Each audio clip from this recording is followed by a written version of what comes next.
Good morning traders അരീനയുടെ pre market റിപ്പോർട്ടിലേക്ക് ഏവർക്കും സ്വാഗതം. നിങ്ങളോടൊപ്പം ഞാൻ റഷീദ് തായ്ഡാർ. ആദ്യമായിട്ട് ചാനൽ സന്ദർശിക്കുന്നവർ സബ്സ്ക്രൈബ് ചെയ്യുക, അതുപോലെ മാക്സിമം വീഡിയോ ഷെയർ ചെയ്ത് സപ്പോർട്ട് ചെയ്യണം എന്ന് ഓർമ്മിപ്പിച്ചുകൊണ്ട് ഇന്നത്തെ പ്രീ മാർക്കറ്റ് റിപ്പോർട്ടിലേക്ക് കിടക്കാം.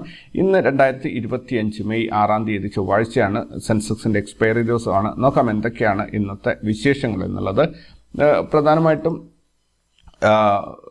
ഒരു കമ്പനി റിസൾട്ടാണ്. യൂണിറ്റി സ്മോൾ ഫിനാൻസ് ബാങ്കിൻ്റെ Q4 റിസൾട്ടിൽ പ്രോഫിറ്റ് 83% വർദ്ധിച്ചിട്ടുണ്ട്. അപ്പോൾ എന്തായാലും ഒരു ഇൻട്രസ്റ്റിംഗ് ന്യൂസ് ആയതുകൊണ്ട് ഞാനത് ഫസ്റ്റ് തന്നെ ഷെയർ ചെയ്തതാണ്.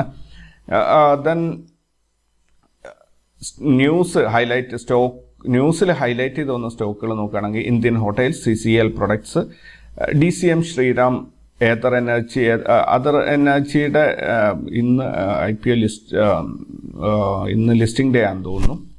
ദെൻ സെനോസ് ഫാർമ, പാരാസ് ഡിഫൻസ്, ഗ്ലെൻമാർക്ക്, ഇത്രയും സ്റ്റോക്കുകളാണ് ന്യൂസിൽ ഹൈലൈറ്റ് ചെയ്തിട്ടുണ്ടായിരുന്നത്. ദെൻ ഒരു ഇൻട്രസ്റ്റിംഗ് ന്യൂസ് എന്താണെന്ന് പറഞ്ഞാൽ ഫോറിൻ ഇൻസ്റ്റിറ്റ്യൂഷൻ ഇൻവെസ്റ്റേഴ്സ് ഇന്ത്യയിലേക്ക് തിരിച്ചു വരികയാണ്. കഴിഞ്ഞ 13 ദിവസമായിട്ട് അവർ കണ്ടിന്യൂസ്ലി പണം ഇന്ത്യൻ മാർക്കറ്റിലേക്ക് പമ്പ് ചെയ്തുകൊണ്ടിരിക്കുകയാണ്. ഒരു ദിവസം പോലും സെല്ലേഴ്സ് ആവാതെ എല്ലാ ദിവസവും ബയേഴ്സ് ആയിട്ട് തന്നെയാണ് അവർ ക്ലോസ് ചെയ്തിട്ടുള്ളത് കഴിഞ്ഞ 13 സെഷനുകളിലായിട്ട്. ദെൻ ഇന്ത്യയും US തമ്മിലുള്ള ചർച്ചയിൽ ഇന്ത്യ 0 അതായത് അങ്ങോട്ടും ഇങ്ങോട്ടും 0 താരിഫിൽ ഓട്ടോ പാർട്സും സ്റ്റീലും ഇമ്പോർട്ട് ചെയ്യുന്ന കാര്യത്തിന് അംഗീകരിച്ചിട്ടുണ്ട്. അതിനൊരു ചർച്ച നടത്തി ഫൈനലായിട്ടുണ്ട് എന്നാണ് വാർത്തകൾ കാണിക്കുന്നത്.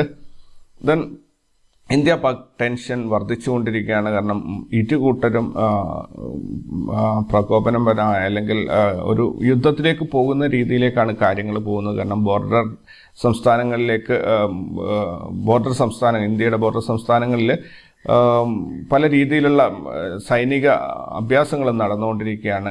തീർച്ചയായിട്ടും അത് എന്താ പറയുക, ഒരു സാധാരണ റീറ്റെയിൽ ഇൻവെസ്റ്റേഴ്സിന് അല്ലെങ്കിൽ സ്റ്റോക്ക് മാർക്കറ്റ് പാർട്ടിസിപ്പൻസിന് അത് നെഗറ്റീവായിട്ടാണ് ബാധിക്കുക. സമാധാനം ഉണ്ടെങ്കിലാണ് കൂടുതൽ നിക്ഷേപങ്ങൾ വരിക. ഇതേപോലെയുള്ള പ്രശ്നങ്ങൾ വരുമ്പോൾ, അതിർത്തിയിൽ പ്രശ്നങ്ങൾ വരുമ്പോൾ നമുക്ക് സ്റ്റോക്ക് മാർക്കറ്റിൽ അത് നെഗറ്റീവായിട്ടാണ് കാണാറുള്ളത്. പക്ഷേ ഒരു രാജ്യത്തിൻ്റെ അഭിമാനം അല്ലെങ്കിൽ രാജ്യത്തിൻ്റെ സുരക്ഷ സംബന്ധിച്ച് അത് ഗവൺമെൻറ് അതിൻ്റേതായ രീതിയിലായിരിക്കും മുന്നോട്ട് പോവുക. അപ്പോൾ അതിനനുസരിച്ച് മാർക്കറ്റിലുള്ള നമ്മളുടെ മാർക്കറ്റ് എന്നുള്ള സെക്കൻഡ് പ്രയോറിറ്റി വരുന്നതാണ്. രാജ്യത്തിൻ്റെ സുരക്ഷ, രാജ്യത്തിൻ്റെ അഭിമാനം, ഇതാണ് ഫസ്റ്റ് പ്രയോറിറ്റി വരിക. അങ്ങനെ വരുമ്പം നമ്മൾ സ്റ്റോക്ക് മാർക്കറ്റിൽ ഇൻവെസ്റ്റേഴ്സ് കെയർഫുള്ളായിട്ട് ഹാൻഡിൽ ചെയ്യണമെന്നേ ഉള്ളൂ, അല്ലാതെ മറ്റൊന്നും അതിനകത്ത് ചെയ്യാനില്ല എന്നുള്ളതാണ്. ദെൻ ഗ്ലെൻമാർക്കിൻ്റെ novel cancer drug US FDA approval കിട്ടിയിട്ടുണ്ട്.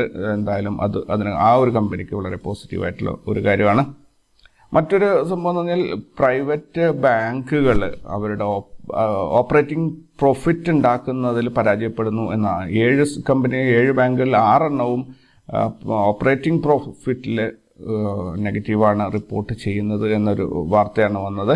എന്തായാലും നമ്മുടെ കമ്മ്യൂണിറ്റിയിൽ ജോയിൻ ചെയ്യാൻ ലിങ്കുകൾ ഡിസ്ക്രിപ്ഷനിൽ കൊടുത്തിട്ടുണ്ട്. പരമാവധി എല്ലാവരും സപ്പോർട്ട് ചെയ്യുക. ദെൻ നമുക്ക് ഗ്ലോബൽ മാർക്കറ്റിലേക്ക് പോവുകയാണെങ്കിൽ US മാർക്കറ്റ് ക്ലിയർലി നെഗറ്റീവിലാണ് ക്ലോസ് ചെയ്തിട്ടുള്ളത്.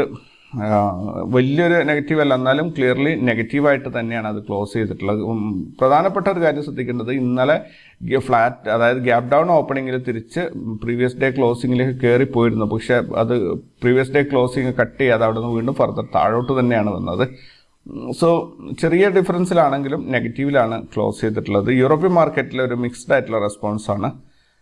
ഏഷ്യൻ മാർക്കറ്റിലേക്ക് വരികയാണെങ്കിൽ ഏഷ്യൻ മാർക്കറ്റിൽ കൃത്യമായിട്ടും ഇത് പോസിറ്റീവിലാണോ ക്ലോസിങ് നെഗറ്റീവിലാണോ എന്ന് തിരിച്ചറിയാൻ പറ്റാത്ത ഒരു രീതിയിലാണുള്ളത്.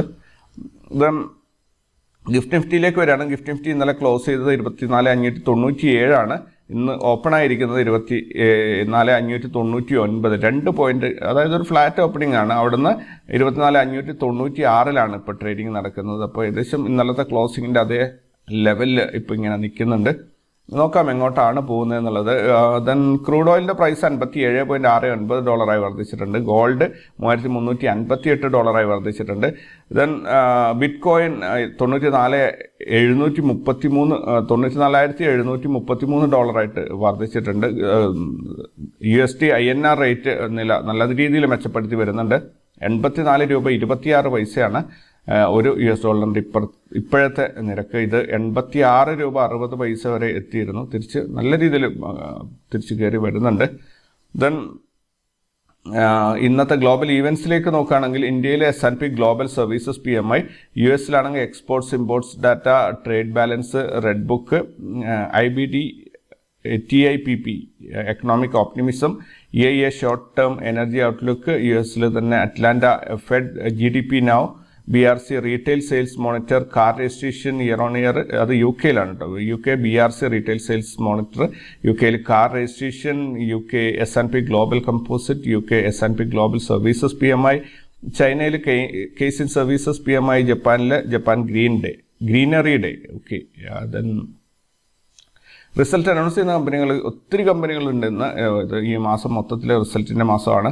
Quick heal technologies, Stanpacks India, Pratiksha chemicals, Shivam Shri business, VB Desai finance, Sambhav India, Shah Metacorp, Paramone concepts, Prashva enterprises, Tamil Nadu petro products, Polycab India, Timex group India, shipping corporation of India, then Servotech renewable systems. ഇതിലധികം കമ്പനികളുണ്ട്. എനിക്കിവിടെ ഉൾപ്പെടുത്താൻ പറ്റിയ പരമാവധി കമ്പനികൾ ഞാൻ ഉൾപ്പെടുത്തിയിട്ടുണ്ട്. ഒത്തിരി കമ്പനികളുണ്ട്. F&O ബാനിൽ വന്നിരിക്കുന്നത് മണപ്പുറം ഫിനാൻസും RBL ബാങ്കുമാണ്. 2 കമ്പനികളാണ് ഇന്ന് F&O ബാനിലുള്ളത്. ഇൻസ്റ്റിറ്റ്യൂഷണൽ ആക്ടിവിറ്റീസ് നോക്കുകയാണെങ്കിൽ ഇന്നലെ ഫോറിൻ ഇൻസ്റ്റിറ്റ്യൂഷൻസ് 2769 കോടിയുടെ നെറ്റ് ബൈയിങ് ആണ് ചെയ്തത്. ഡൊമസ്റ്റിക് ഇൻസ്റ്റിറ്റ്യൂഷൻസും അതേപോലെ തന്നെ 3290 കോടിയുടെ നെറ്റ് ബൈയിങ് ആണ് ചെയ്തത്. അങ്ങനെ 6060 കോടി രൂപയുടെ നെറ്റ് ബൈയിങ് ആണ് ഇന്നലെ സംഭവിച്ചിരിക്കുന്നത്. ദെൻ സെക്ടറൽ പെർഫോമൻസിലേക്ക് പോവുകയാണെങ്കിൽ bank, PSU bank, private bank, ഈ 3 സെക്ടറുകൾ ഒഴികെ ബാക്കിയെല്ലാം ഗ്രീനിലാണ് അവസാനിച്ചിട്ടുള്ളത്.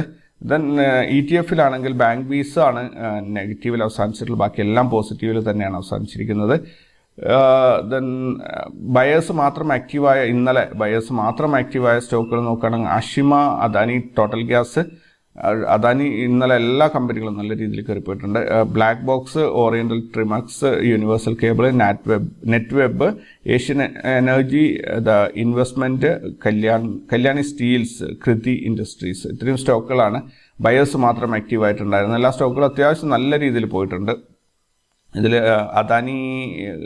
അദാനിയുടേത് 10.9%, ആഷിമ 16%, നല്ല രീതിയിൽ കയറിപ്പോയിട്ടുണ്ടായിരുന്നു. ഓക്കെ, ഇനി സെല്ലേഴ്സ് മാത്രം ആക്റ്റീവായിട്ടുണ്ടായ സ്റ്റോക്കുകൾ നോക്കുകയാണെങ്കിൽ Lotus, eyecare, Jet Freight, log, Remsons India, Teamo productions. ഈ ടീമോ പ്രൊഡക്ഷൻസ് മിക്ക ദിവസങ്ങളിലുണ്ട്. ഇത് വളരെ ചെറിയ പെന്നി സ്റ്റോക്കാണ്. ഇത് തോന്നുന്നു അത് നമ്മുടെ ലിസ്റ്റിൽ നിന്ന് ഒഴിവാക്കണം എന്ന് തോന്നുന്നു. ജിടെക്, ജെയിൻസ്, ഗോദ, ക്യാപ്കോൺ, പനാഖ biotech, Lorenzini apparel, okay, Atlanta, ഇതൊക്കെ എനിക്ക് കേട്ട് പരിചയം പോലും ഇല്ലാത്ത കമ്പനികളാണ് കേട്ടോ. ക്യാപ്സ്റ്റൺ സർവീസസ്, ക്യാപ്സ്റ്റൺ സർവീസസ് എവിടെയോ വായിച്ചിട്ടുണ്ട്. അതല്ലാതെ ഈ അറ്റ്ലാന്റ, ഇതൊക്കെ ചെറിയ പെന്നി സ്റ്റോക്കുകളാണ്. 10 രൂപ 20 രൂപയൊക്കെ പ്രൈസുള്ള സ്റ്റോക്കുകളാണ്. നിഫ്റ്റിയുടെ ഇന്നലത്തെ പെർഫോമൻസ് നോക്കുകയാണെങ്കിൽ ഇന്നലെ നിഫ്റ്റി 41 പോയിന്റ് മുന്നേറ്റത്തിൽ 24,461 ക്ലോസ് ചെയ്തു.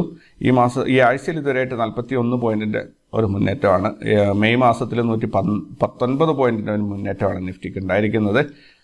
ഇനി മറ്റ് ഇൻഡെക്സുകളാണെങ്കിൽ Bank Nifty, Fin Nifty, Bankex, ഇത് 3 നെഗറ്റീവിൽ ക്ലോസ് ചെയ്തു. സെൻസെക്സ് മിഡ് ക്യാപ്പും പോസിറ്റീവിൽ ക്ലോസ് ചെയ്തു. ഇന്നത്തേക്കുള്ള ഡാറ്റ നോക്കുകയാണെങ്കിൽ PCR വന്നിരിക്കുന്ന 0.92 ആണ്. ഹയസ്റ്റ് കോൾ റേറ്റിംഗ് വന്നിട്ടുള്ളത് 26,000-ലാണ്, 2 ലക്ഷമാണ്. ഹയസ്റ്റ് പുട്ട് റേറ്റിംഗ് വന്നിട്ടുള്ളത് 24,000-ൽ 1 ലക്ഷമാണ്. വിക്സ് 18.34 എത്തി നിൽക്കുന്നു. Spot price 24,461-ലാണ്. CPR നോക്കുകയാണെങ്കിൽ 24,462, 463, 464. നാരോ CPR ആണ് എന്നുള്ളത്, അടിപൊളിയാണ്. നോ ട്രേഡ് സോൺ വന്നിരിക്കുന്നത് 24,461, 443. അതായത് ഇവിടെ ബോട്ടം ലൈനിൽ നിന്ന് CPR-ന്റെ തൊട്ട് താഴെയാണ് നമ്മുടെ നോ ട്രേഡ് സോൺ കിടക്കുന്നത്. ഏകദേശം 18 പോയിന്റ് ആണ് നോ ട്രേഡ് സോൺ ഉള്ളത്. അപ്പോൾ നമുക്ക് ഇന്നത്തെ നോ ട്രേഡ് സോണായിട്ട് ഡിഫൈൻ ചെയ്യാൻ പറ്റുന്നത് 24,443 ബ്രേക്ക് ഡൗൺ ലെവലും 464 മുകളിലോട്ട് ബ്രേക്ക് ഔട്ട് ലൈൻ ആയിട്ട് കണക്കൂട്ടാം. അങ്ങനെയാണ് 21 പോയിന്റിന്റെ ഒരു നോ ട്രേഡ് സോണാണ് നമുക്ക് കിട്ടുക. മാർക്കറ്റ് എനിക്ക് തോന്നുന്നു ഇത് നല്ലൊരു പോസിറ്റീവായിട്ടുള്ള ഒരു സൂചനയാണ് നൽകുന്നത്. നല്ലൊരു മൊമെന്റം കിട്ടാനുള്ള എല്ലാ സാധ്യതയുണ്ട്. 24,464 കട്ട് ചെയ്ത് മുകളിൽ പോവുകയാണെങ്കിൽ 24,696 വരെ പോകാനുള്ള ഒരു സാധ്യതയുണ്ട്. ഏകദേശം 230 പോയിന്റോളം ഒരു അപ്പർ സൈഡിലേക്ക് കാണിക്കുന്നുണ്ട്.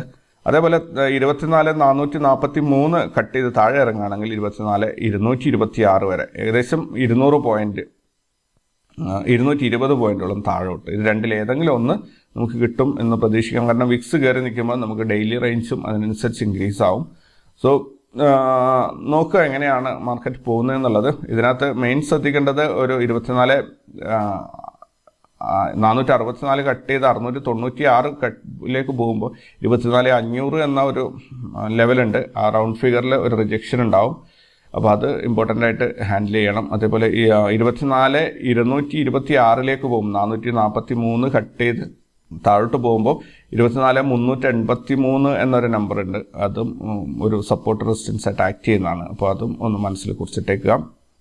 അപ്പോൾ ഇന്നത്തേക്ക് ഇത്രയൊക്കെയാണ് ഉള്ളത്. കൂടുതൽ വിശേഷങ്ങളും വാർത്തകളൊക്കെ ആയിട്ട് നമുക്ക് വൈകുന്നേരം വീണ്ടും കണ്ടുമുട്ടാം. അതുവരേക്കും take care and bye. Thank U.